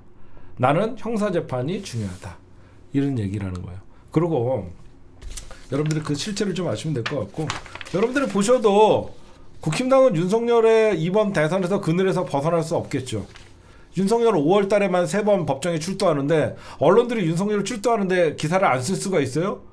쓸 수밖에 없잖아요. 당연히 이번은 뭐 윤석열 내란은 잘못됐고 뭐 합니다. 그러면 윤석열 내란 수계 오늘 또 법정에 출석합니다. 그러면 또 5월달 3번 내내 윤석열 내란. 그럼 우리 어떻게 해요? 내란 심판, 내란 종식, 내란 척결. 그럼 이 선거가 어떻게 돼? 이재명 대 윤석열 선거예요. 저쪽에서는 아무리 한동훈이 올라오든 홍준표가 올라오든 이번 선거는 윤석열 대 이재명 당대표의 리턴 매치가 되는 거예요. 그럼 당연히 이길 수밖에. 제가 얘기했잖아요. 선거는 구도, 인물, 그 다음에 추세. 구도, 인물, 추세 모든 게 이재명 당대표가 분리할 수가 없는 거예요. 그리고 이런 얘기가 있더라고. 윤석열이가 왜 저렇게 법원에서 막가파 행세를 하고 왜 저렇게 아직도 권위적인 모습을 보이냐. 사실 그 박근혜나 이명박은 법원에서 어떻게든지 불쌍한 척을 해갖고 자기네들이 어떤 재판을 잘 받으려고 그랬는데 왜 막 지 혼자 96분 개나발을 불고 왜 이런 짓거리를 변호인단 쫙 하고 없던 자리도 만들고 왜 이런 짓거리를 하냐. 윤석열이가 법정에서 막가파 행동을 하는 것은 두 가지라는 거예요. 어떤 면이 있냐면 이 내란 사건의 재판은 잘 나와야 징역 30년이래요. 여러분들 이해가 가십니까? 무기징역 아니면 사형 또는 잘 나와야 징역 30년이라는 겁니다. 어차피 얘가 살 수 있는 길은 정치 사면 또는 어떤 특별 뭐 감형 이런 정치권에서 살려주는 방법밖에 없다는 것이죠. 그렇죠? 그러면 어떻게 해요? 자기의 지지 세력을 구축하고 있어야만 이재명 당대표가 대통령이 되더라도 민주당의 어떤 지지율이 뭐 또 빠지는 순간 아니면 국민통합 차원 그때 정치권의 활용 카드로 자기를 이용하게끔 만들라고 하기 위해서라도 지지 세력이 있어야 된다는 거예요. 특히 박근혜가 사명됐던 이유 중에는 박근혜는 정치는 뭐 정치도 못하고 뭐 아는 것도 없지만 박근혜는 태극기 부대라는 골수 지지층을 갖고 있었어요. 그렇죠? 박근혜는 뭐 낫도밖에 모르고 뭐 쳐드시는 거 아무것도 모르지만 박근혜는 나름 정치 생활을 꽤 10여 년 이상 했고 나름 TK 지역에 아버지의 후광을 받아갖고 정치 세력을 갖고 있었던 거예요. 근데 윤석열은 그게 없잖아요. 그렇죠? 윤석열이 정치 세력이 뭐가 있어요? 검찰청에 남아있는 친윤 검사들, 이미 친윤 검사들이랑도 빠이빠이 한 지가 언젠데요. 그럼 윤석열이 남은 게 뭐냐? 새로운 자기의 지지 세력을 만들어야만 나중에 후위를 도모할 수 있다. 그래서 국힘당은 계속 나를 선긋기를 할 게 뻔하니까 시간이 지나면 지날수록 윤석열은 잊혀지는 존재가 될 수밖에 없으니까 저렇게 신당 창당의 야욕을 드러내는 것이다. 어차피 베린 몸. 그렇잖아. 사형당하거나 무기징역이냐. 저 지금 60이 넘은 나이에 30년 받으면 진짜 숟가락 들 힘도 없을 때 기어 나와서 뭘 하겠어요. 그렇죠? 그러니까 한동훈이는 막장의 재판을 받아도 손해가 없다라는 거예요. 지금 윤석열은 막장 재판을 받아도 손해가 없다는 거예요. 그래서 재판부가 어제 지규현 판사가 의외로 좀 제재를 했거든요. 어제 윤석열 태도가 변한 게 어떤 게 있어요. 지금 윤석열이 가장 두려워하는 것은 재구속이다. 왜 윤석열이 가장 두려워하는 게 재구속이냐? 이번에 들어가면 못 나온다. 적어도 재판이 2, 3년간 여러 가지 사건을 끌면 1년 이상은 밖에 있을 수 있지만 윤석열이가 재판부에 밑보여갖고 판사의 직권 구속이 될 경우에는 윤석열은 어떻게 보면 죽기 전까지 못 나올 수도 있거든요. 그러니까 윤석열이가 첫날은 93분 개나발을 불렀는데 2차 재판 때 여러분들 시간을 확 줄여갖고 6분만 떠들었잖아. 그쵸? 응? 2차 재판 때 6분만 떠들었잖아. 그 이유가 알고 보니까 재판부의 심기를 건드리면 사실상 내란 사건에 여러분들 내란 사건에 의해서 여러분들 우리가 똑같은 사건으로 구속은 못 시키죠. 그거는 여러분들 알고 있어서 뭐 특수공무집행방해나 어떤 직권남용이나 권리행사 방해 이런 것들로 구속시켜야 된다 이런 얘기들이 있는데 예외 조항이 있더라고요. 내란 사건이라 그래도 새로운 추가 증거가 나오거나 어떤 피고인이 증거인멸의 우려가 된다라고 판단을 하면 판사가 즉시 구속을 할 수 있대요. 아니 내란 사건이라도 새로운 증거가 나오거나 그렇죠? 내란 사건에서 우리가 여태까지 알지 못했던 새로운 증거가 나오거나 아니면 그 증거인멸의 우려가 있다라고 재판부가 판단을 하면 법정 구속을 즉시시킬 수 있다라는 거예요. 거기서 여러분들 두 번째가 윤석열에겐 걸리는 겁니다. 증거인멸의 우려가 있다. 이거는 절대적인 절대적인 그 기준이 누구야? 판사야. 그러니까 지규현 판사한테 훈계를 하고 막 그랬잖아. 첫 번째 재판에선. 이번에는 그런 모습이 없었던 게 지규현 판사가 우리에게는 욕을 먹고 호의적이지만 지규현 판사도 나름 판사로서 자존심이 있는데 피고인이 건방지게 판사에게 훈계하고 그런 모습을 막 떠들고 그러다가 이러다가 여기저기서 이제 경고가 갔나 봐요. 그러다가 판사는 한 번 빡치면 그 자리에서 법정 구속시킬 수 있다. 이유는 증거인멸의 우려가 있다라고 얘기하면 반발을 못 한다는 거야. 그래서 윤석열이가 두 번째 재판부터는 말수를 줄이고 처자더라도 최대한 재판부를 긁지 않으려고 했는데 벌써 여러분들 그런 게 있대요. 윤석열은 일단 재판 태도가 판사들이 볼 때는 말은 안 하지만 엄청나게 판사들의 자존심을 긁고 있대요.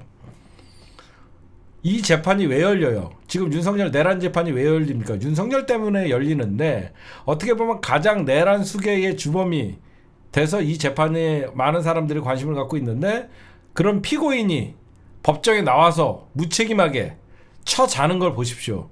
그러면 어떤 재판부가 그 피고인을 제대로 보겠습니까? 그렇잖아요, 여러분들. 판사들은 어떤 지우고화를 막론하고 개개들이 사법기관이라고 생각해서 굉장히 자존심들이 세요. 그래서 그런 얘기들이 있고, 하여튼 한편에서는 이런 얘기가요. 저는 시간이 지나면 지날수록 국힘당의 윤석열 탄핵 반대파들은 설 자리가 없어질 수밖에 없어요. 왜냐면 정치에 복원을 해야 되는, 분명히 이제 여론의 힘을 뭐 유승민, 뭐 한동훈 뭐 이쪽으로 좀 옮겨갈 수밖에 없는데, 윤석열 스스로가 포기하지 않는 이상 국힘당은 스스로 윤석열 덫에 걸렸어요. 국힘당은 지금 지 사랑하는 지 김건희랑 본인의 형사 재판이 국민의힘이라는 정당보다 더 중요하니까, 어떻게 해서든지 윤석열은 나 버리면 니네 가만 안 둬, 이렇게 계속 국힘당과 보수에게 협박을 하다 보니까 대선이 끝나야만 윤석열은 이제 현타가 올 겁니다. 대선이 끝나고 이재명 대통령이 되는 순간 모두가 자기를 버리고 이제 현타가 딱 올 때 윤석열은 스스로가 이제 착한이짐이 돌아오지 않을까, 그런 생각을 합니다. 그 다음에 민주당 얘기 좀 할게요.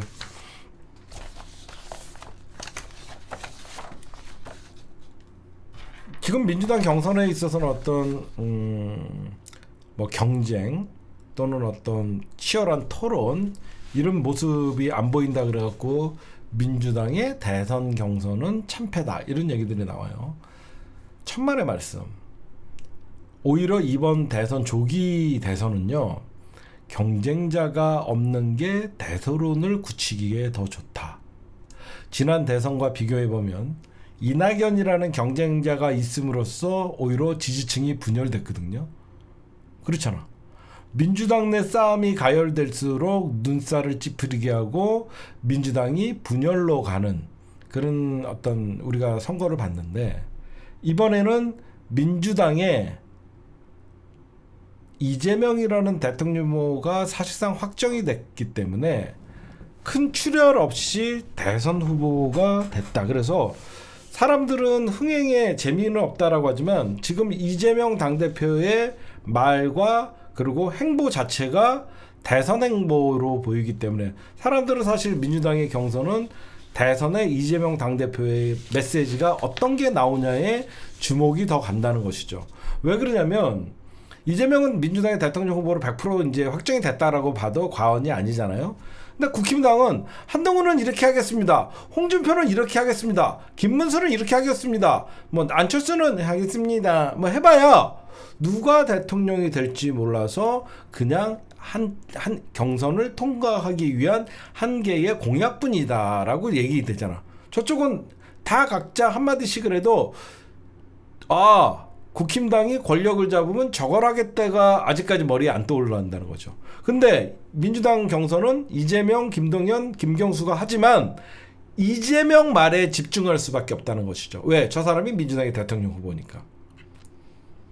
그렇죠? 민주당의 대통령 후보는 확정이 된 거나 마찬가지니까 단순히 이재명 당대표님이 5천 시대에 주가를 열겠다, 그리고 어떤 그 사회적 합의로 의대 정원을 합리화하겠다, 그 다음에 여러 가지 뭐 그 어떤 기후 환경 이런 얘기를 할 때마다 대선 공약이 되는 거예요. 오히려 주목도가 저쪽은 수준 낮은 시정 잡배들의 싸움같이 보이지만 이쪽은 오히려 이재명 말에 더 주목도가 높아질 수밖에 없다. 검찰개혁은 차기, 이재명 말은 차기 정부의 국정의 그림이다. 그래서 언론에서 기사를 안 쓸 수가 없다는 거죠. 그쵸? 제 말 일리가 있죠. 저쪽은 안철수는 그냥 그랬다, 안철수가 대선 후보 될 가능성이 별로 없잖아. 그냥 홍준표는 이렇게 얘기했다, 경제는 뭐 한동훈은 이렇게 얘기했다, 그냥 쟤네들의 얘기같이 들리지만 이재명이 얘기하면 차기 정부의 그림이 보인다는 것이죠. 그래서 사람들이 더 주목도가 높아지는 것이죠. 그런 효과가 있고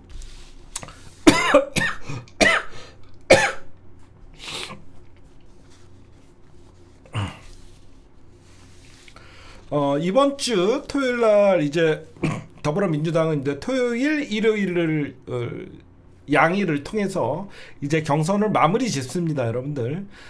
이제는 호남 김대중 대통령 김대중 컨벤션 센터에서 최종 투표를 하고 토요일 날, 일요일 날은 이제 서울, 인천, 뭐 강원, 제주 뭐 이렇게 다 합쳐져 갖고 킨텍스에서 투표하면서 이제 민주당의 대통령 후보가 탄생하는 거예요. 사실 이번 주가 민주당의 경선은 끝난다 이렇게 보시면 될 것 같고, 그 다음부터는 이제 이재명 당대표가 민주당의 대선 후보로 언제 등록하는 거냐면 5월 11일까지 대선 후보 등록 기간입니다. 이틀 동안. 그래서 이때 사실상 이번 주가 끝나면 민주당의 대선 경선은 끝나는 것이고, 이제는 이재명 당대표님은 여기저기 어제는 뭐 금융투자협회 거기를 갔다 오고, 어쩔 때는 재벌 기업을 만나고, 오늘은 뭐 어딜 갔다 오고, 뭐 이런 행보들이 다 대선 행보로 보이지, 쟤네들은 어디 가지 않고 서로 누구 뭐 탄핵 찬성파와 탄핵 반대파가 싸웠다 뭐 이런 얘기밖에 안 나오잖아요.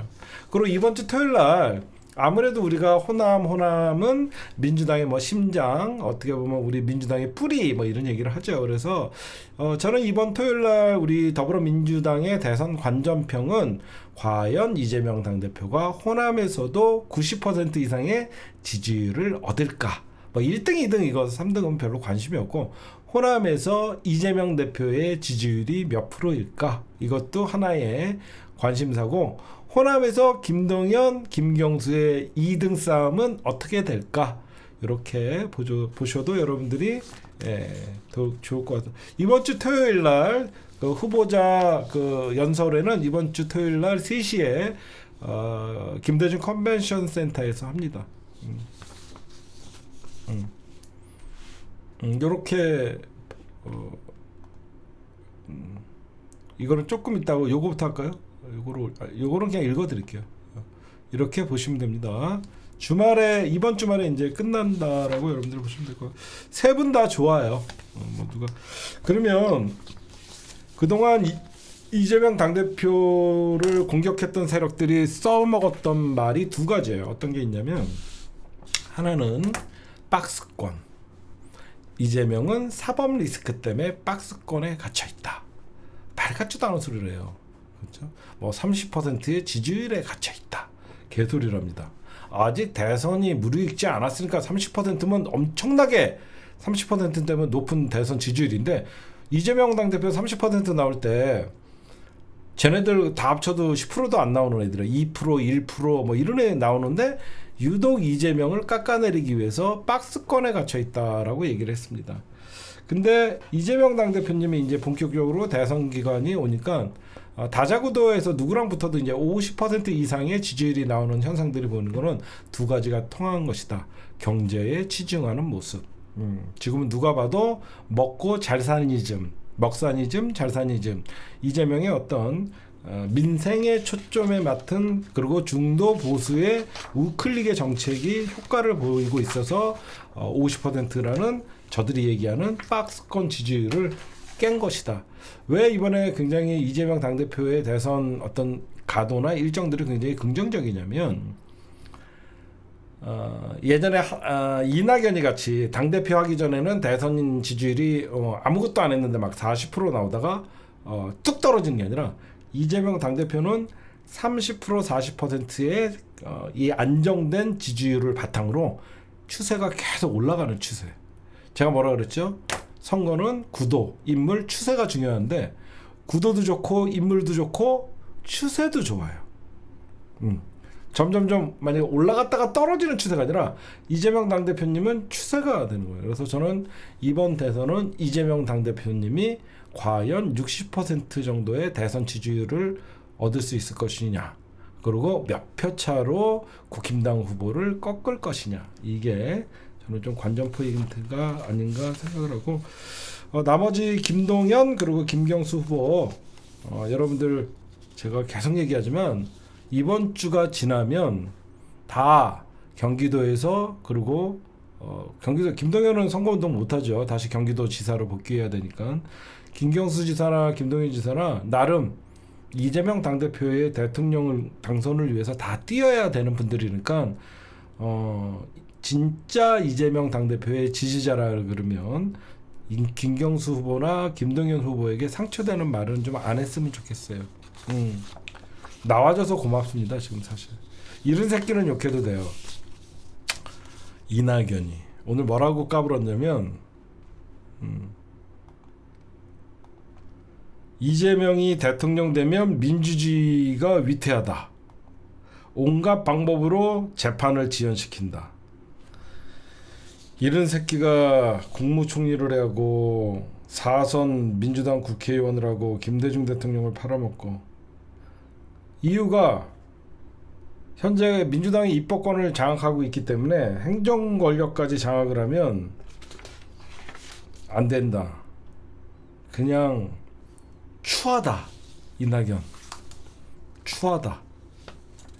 진짜 홍준표보다도 더 꼴배기 싫은 게 이낙연이다. 그런 말씀을 좀 드리고 싶습니다. 제발 정치권에서 이제는 사라졌으면 좋겠다. 그래서 얘기 좀 호남파리 그만해라. 그런 말씀 좀 드리고 싶습니다.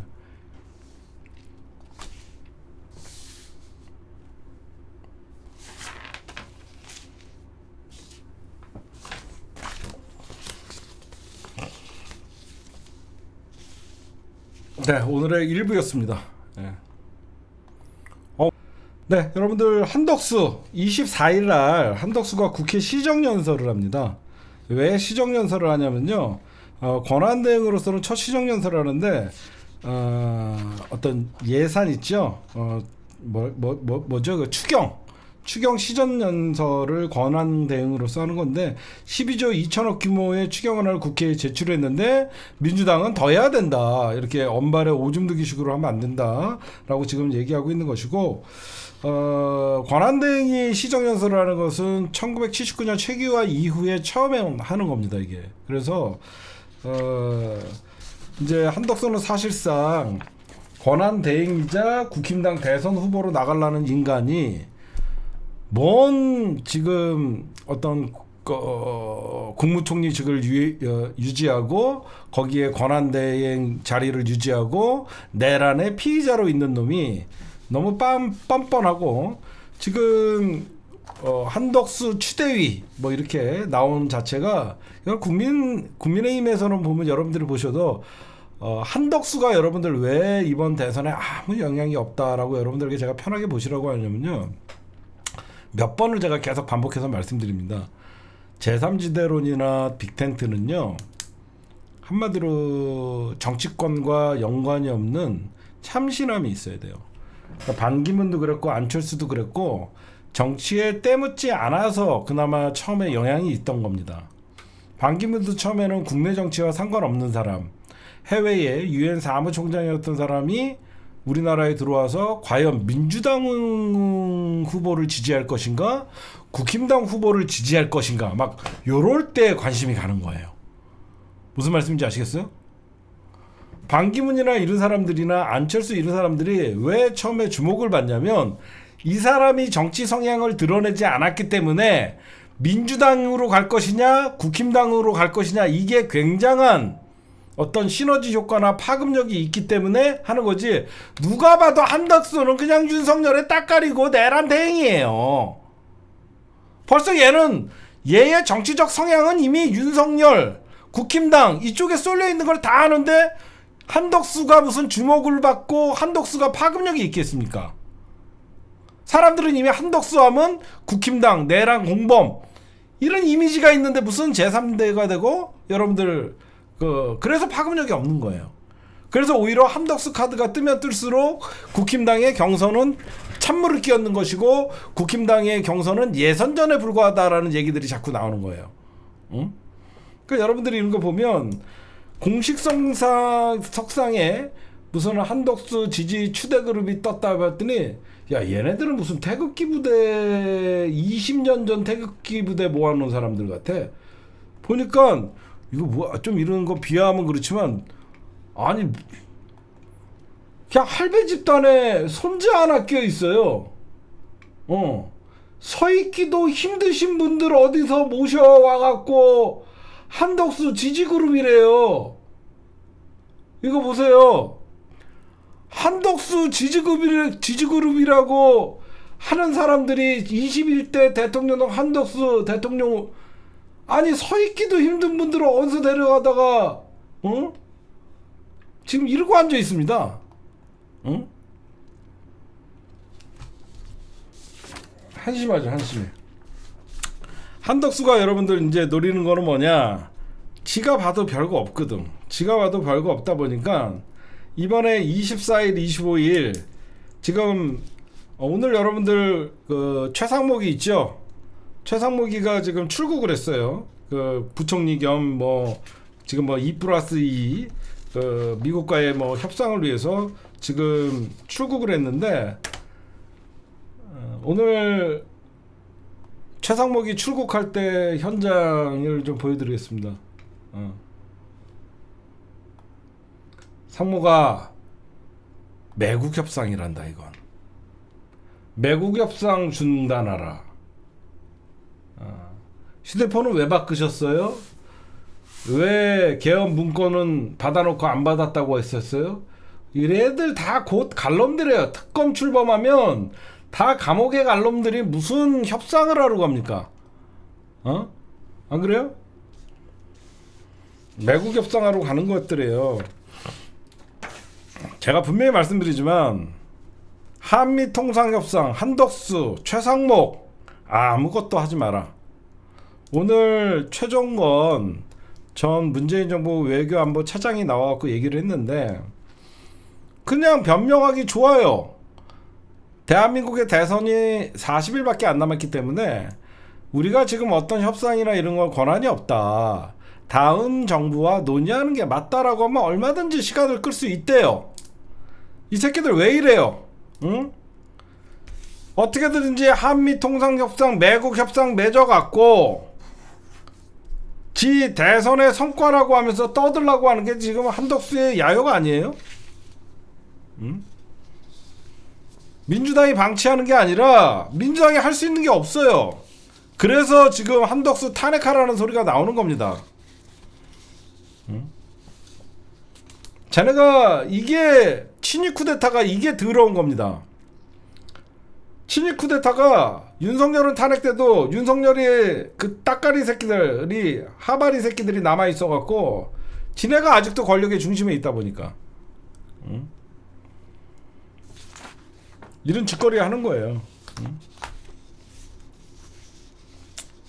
그 다음에 홍준표 사건 간단하게 좀 말씀드릴게요.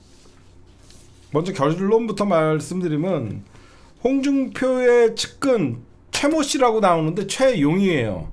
이 최용휘는 누구냐면 홍준표의 아들 친구입니다. 홍준표의 아들 친구가 홍준표의 굉장히 측근으로 일을 많이 봤어요. 얘가 지금 말레이시아로 튀었습니다. 검찰이 제대로 수사할 의지가 있으면 이런 혐의자들은 이미 출국 금지를 시켜놨어야 되는데 지금 최용이 출국했다는 지금 벌써 제보를 받고 있고 지금 그 상황이에요. 그러면 간단하게 말씀드릴게요. 대선 끝나면 어떻게든지 이 분위기를 탈피하려고 도망간 거죠. 끌려가면 불 수밖에 없으니까. 그러면 이 사건 명태균과 홍준표는 어떤 일이 벌어졌냐? 홍준표는 명태균을 모른다고 얘기했지만 홍준표는 명태균에게 여론조사 비용으로 거의 1억 원을 받았습니다.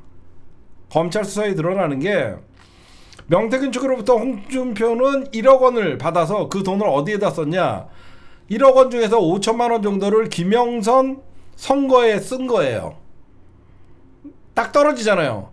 돈은 홍준표 측에서 받아갖고 1억 원 정도 받은 다음에 김영선 선거에 절반을 5천만 원 정도 쓴 다음에 명태균이가 김영선을 당선시킨 것이죠. 재보선에서.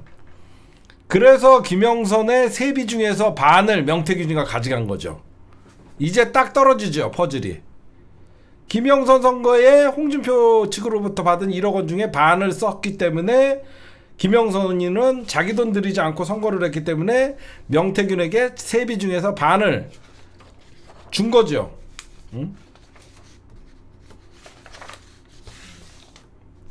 홍준표가 이런 놈이에요. 홍준표는 여태까지 모른다고만 지금 발뺌하고 있죠. 이게 언제냐? 2022년 대구시장 선거를 앞두고 여론조사할 때 쓴 거예요. 홍준표가 이때 제가 알기로는 무소속으로 당선됐죠.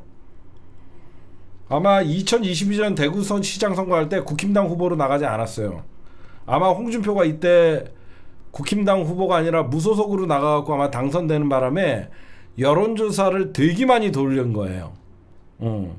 그 당시에 이제 자기는 무소속이기 때문에 국힘당 대선 후보가 아무래도 몇 프로가 나오는지 궁금하니까 계속 돌린 거예요.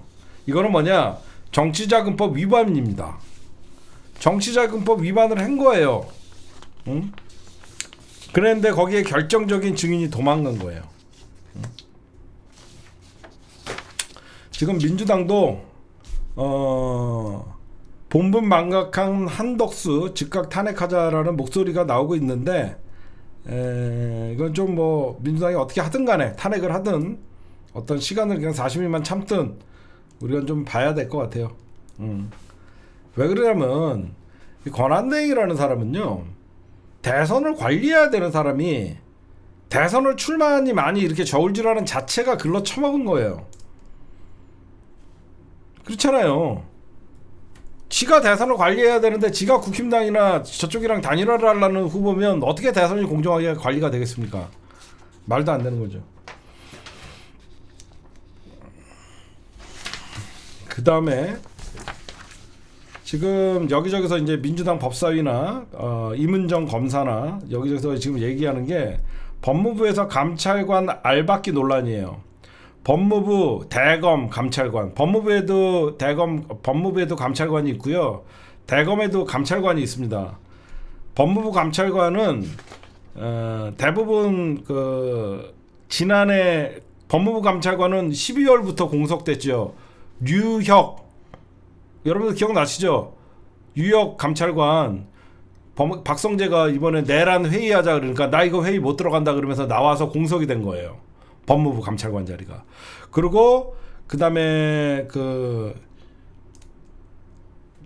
한 명은 11월 달에 지난해 11월부터 공석이 돼 있는 대검 감찰관, 이 자리 2개가 지금 비어 있는 거예요. 이게 왜 여러분들 문제가 되냐면, 얘네 박성재가 지금 알박기를 왜 하냐면요, 이 2자리는 법에 따라 2년의 임기가 보장되는 자리예요. 검찰총장도 2년의 임기가 보장되는 자리고, 법무부 감찰관과 대검 감찰관은 2년의 임기가 지금 보장되는 자리예요. 그래서 이 새끼가 지금 박성재가 여기에 알박기라는 건데, 대검 감찰부장은 그러면 뭐 하는 자리냐? 옛날에 문재인 정부 때 대검 감찰부장이 누구였냐면 그분이잖아요. 그리고 법무부 감찰부장은 누가 했었냐면 옛날에 임은정 검사가 있었잖아요. 대검 감찰부장은 검찰 공무원의 비위를 조사하고, 법무부 감찰관은 법무부 검찰청 감사를 담당하는 거예요. 법무부 감찰관은 감사, 대검과 검찰을 감사하는 자리고, 그러니까 지 식구들 지가 덮을 거 아닙니까? 대검 감찰은 공무원 검찰의 비리를 한동수 그렇게 해서 여러분들이 요걸 그렇게 보셔야 돼요. 그래서 검찰 국가로 불려서 윤석열 정권에서 검찰의 수사 기소 남용이 얼마나 많았겠어요. 그래서 이재명 대통령 되시면 바로 법무부 감찰국장이랑 감찰관이랑 대검 감찰관을 바로 바꾼 다음에 그동안의 검찰의 어떤 비위행위를 다 드러내야 되는데 이 새끼들이 알박기를 하려는 거예요. 근데 너무 걱정하지 마세요. 왜 걱정하지 마냐? 지금 민주당이 추진하고 있잖아요. 여러 가지 자리들 전 정부에서 고위공직자들 이런 감찰관 자리나 이런 것들에 대해서는 정부가 바뀌면 물러나도록 하는 그 법을 민주당이 통과시키면 돼요. 그래서 새 정부가 들어서면 알박기 하려고 그랬던 인사들 다 빼내면 되고, 여러분들 저는요 지금 이렇게 가만 돌아가는 거 보니까 반성도 없고 저 새끼들 우리가 여러분들 해방 이후에 만들었던 게 반민특위죠. 특별법이에요. 우린 특검도 좋지만 민주당과 야당이 연합을 해갖고 헌법 파괴, 내란 행위 처벌에 관한 특별법을 제정했으면 좋겠어요. 그렇죠? 헌법 파괴, 내란 행위 척결을 위한 특별법을 제정해갖고 특별법을 제정을 한다면 특별재판부가 설치가 되거든요. 특별법을 생각하면 특별재판부, 거기에 특검 다 포함되는 거예요. 전 그래갖고 우리나라가 특별법을 만들어서, 특검도 중요하지만 특별법을 만들어서 이런 새끼들을 하나하나 처단해야 된다고 생각해요. 왜 그러냐면 이거는 위헌 소재가 없어요. 왜냐면 우리나라가 해방 이후에도 특별법을 만들어서 이런 어떤 내란 행위나 이런 반민족 행위 처벌할 적이 있기 때문에 특검도 하고 특별법을 만들어서 내란에 가담한 자들, 부하 내동한 놈들, 부하 수행한 놈들 다 처리해야 된다고 생각해요. 진짜 특별법을 좀 만들었으면 좋겠어요. 개인적으로. 그 다음에 요거 김민석 의원이 여러분들 책 쓴 거 아세요 혹시? 제가 조만간 좀 모시겠습니다. 조만간 김민석 의원님 모셔갖고 김민석 의원이 어떤 책을 썼냐면 이재명 관찰기라는 책을 쳤어요. 오늘 출간됐어요. 오늘 출간됐습니다. 이 책이. 이 책입니다.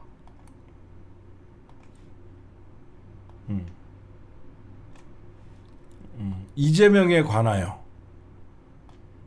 제가 이 책을 왜 썼나 조만간 여러분들 김민석 의원님 모시고 이재명 관찰기래요. 이 책이. 어떤 게 담겨 있냐면요. 오늘 출간됐거든요. 김민석 의원이 지난 몇 년간 함께 일하면서 관찰한 이재명 후보의 다양한 모습, 이재명 후보의 리더십과 당원 주권에 대한 생각, 정치 철학, 인사관 등이 포함되어 있고요. 이 책에서 이재명 후보님이 여러분들 어떤 걸 다루고 있냐면 12월 3일 불법 계엄 사태를 예견하고 경고하고 김민석 의원도 경고했지만 이재명 당대표가 경고를 먼저 했었대요. 윤석열이가 불법 계엄 사태를 선포할 것이라는 것을 그 당시에 당대표가 먼저 최고위원들이나 이쪽에게 경고를 하고 계엄 해제를 주동하는 등 그 당시의 상황, 그 다음에 불법 계엄 사태 당시 1화 라이브 방송을 켜고 국회로 출발하고 그때 국민들에게 도와달라고 하고 그때 운전을 했던 김혜경 여사 그런 얘기도 달려있고, 왜 여러분들 이재명 당대표가 라이브 방송을 켜고 국회로 출발하면서 의원들과 국민들에게 와달라고 호소했을 때 왜 여러분들 대단한 건 줄 아세요? 진짜 겁장이거나 그러면 라이브 방송을 안 키죠. 자기가 도망가겠죠. 왜냐면 라이브 방송을 키는 순간 위치가 노출되잖아. 그렇잖아. 라이브 방송을 딱 키는 순간 저들의 목표는 이재명인데 이재명이 어디로 가고 있다라는 게 다 드러나잖아. 그럼에도 불구하고 언제 잡혀갈지도 모르는 상황에서 자기 위치를 알려질 위험성이 있는데도 불구하고 사람들과 국민들에게 나와달라 그러고 호소하는 거는 대단한 거죠.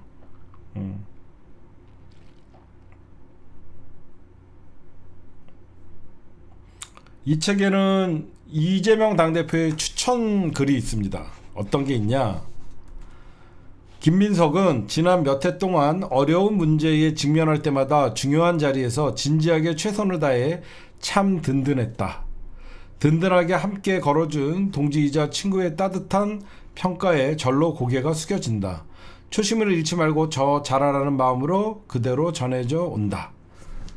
이렇게 있어서 조만간 김민석 의원님 모시고 이 책에 대해서 그리고 그 계엄 그리고 다시 한번 이재명 당대표랑 일화 이런 것들을 제가 한번 소개시켜 드리도록 하겠습니다. 그 다음에 마지막으로 우리 프란체스코 교황께서 선종하셨죠. 근데 새 교황 후보군에 한국인 유흥식 추기경도 이름이 올랐다고 합니다. 이유는 이 프란체스코 교황 안에 여기도 여러분들 바티칸 시티라는 게 국가거든요. 하나의 국가인데 이분이 장관직을 하고 있었어요.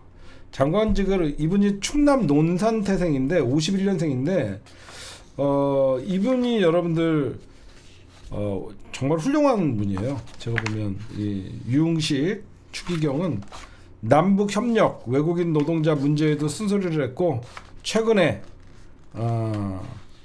헌재 심판이 지연돼서 이런 얘기했죠. 정의에는 중립 없다. 그렇죠. 정의에는 중립 없다. 그 말이 참 그때 헌법재판소의 탄핵 심판 선고 지연의 우려를 나타내며 우리 안에 저 깊숙이 살아있는 정의와 양심의 소리를 듣는다면 더는 지체할 이유가 없다. 우리 헌법이 말하는 정의의 판결을 해달라고 하면서 잘못된 판단과 결정을 내린 이들에 대한 책임을 명백히 밝혀달라고 얘기했던 분입니다. 어쨌든 교황이 그렇게 측근이었대요. 유흥식 추기경이 프란치스코 교황의 측근이었고 굉장히 현재 교황청에서도 중요한 자리를 하셨고 잘 됐으면 좋겠습니다. 교황청 중요 행정기구 중에 하나가 뭐냐면 교황청 성직자부 장관이에요. 성직자부 장관은 뭐 하는 일이냐면요. 전 세계의 사제, 부제의 직무와 생활, 사제 양성 업무를 총괄하는 자리예요. 그러니까 우리 정부 행정기구 같은 거 보면 사무총장 같은 자리예요. 그런 자리를 했던 분이에요. 그 다음에 마지막으로 이제 제 개총수 생각. 저는요. 우리가 지금 정치를 바라보고 있어요. 우리가 정치를 바라보고 있고 윤석열 권력의 몰락을 봤죠. 저는 윤석열 권력의 몰락의 핵심은요. 윤석열 주변이나 국힘당과 여러분들 국힘당과 민주당의 가장 물론 뭐 100가지 1000가지도 다른 점이 많죠. 근데 민주당과 국힘당의 가장 다른 점은 뭐냐라고 저에게 물은다 그러면 국힘당은 권력자를 두려워하고 민주당은 주권자를 두려워한다. 저는 그런 얘기를 해주고 싶어요.